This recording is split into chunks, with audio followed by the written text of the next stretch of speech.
Hello বন্ধুরা, welcome back to my channel. আপনাদেরকে সবাইকে স্বাগত। আজ আমি ডিম তরকার রেসিপি নিয়ে চলে এসেছি। তো এখানে আমি রুটির সঙ্গে সার্ভ করছি। তো বাজার থেকে কিনে নিয়ে আসা ডাল, মিক্সড ডাল পাওয়া যায়, তো ওটাকে আমি ভিজিয়ে রেখেছিলাম ওভারনাইট। তো এই জলটাকে আমি এখন চেঞ্জ করে নেব একবার ধুয়ে। তো এখানে ধুয়ে নিয়েছি। ধুয়ে নিয়ে আসার পর আমি প্রেসার কুকারে দিয়ে দিব।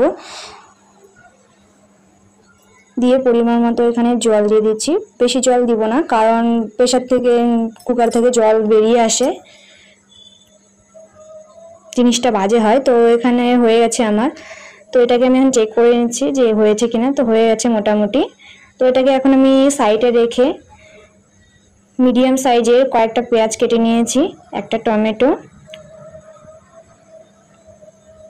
কয়েকটা কাঁচা লঙ্কা কেটে নিয়েছি কুচি করে একটা রসুন কেটে নিয়েছি, আর কুচি করে একটা আদার টুকরো কেটে নিয়েছি। তো এখানে আমি একটা কড়াই বসিয়ে নিয়ে এখানে সর্ষের তেল দিয়ে দিচ্ছি। তো তোমরা চাইলে এখানে সাদা তেলও ব্যবহার করতে পারো, কোনো অসুবিধা নেই। তো এখানে আমি হিং দিয়ে দিলাম আর কিছু ফোড়ন দিয়ে দিলাম। তো এখানে কুচি করে রাখা আদা কুচি দিয়ে দিলাম আর রসুন দিয়ে দিচ্ছি। তো এগুলোকে আগে একটু করে ভেজে নেব লাল করে।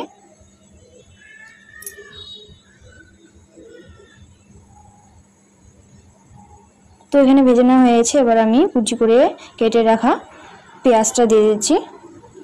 দিয়ে এটাকে এখন আমি ভালো করে লালচে-ভাবে ভেজে নিচ্ছি।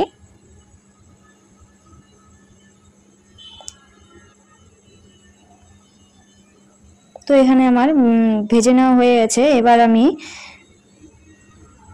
টমেটো, দেখো ভেজে নেওয়া হয়েছে। এখানে আমি টমেটো এবার কুচি করে রাখা কেটে রেখেছিলাম, তো ওটা এখন দিয়ে দিচ্ছি।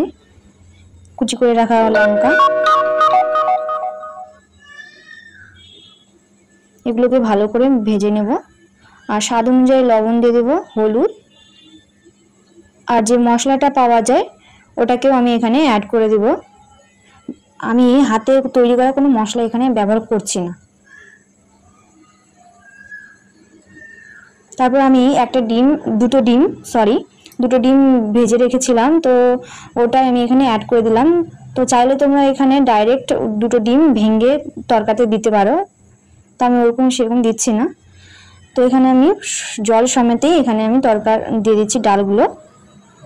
ভালো করে এটাকে এখন নেড়ে চেড়ে ফুটিয়ে নিয়ে নামিয়ে নিলাম।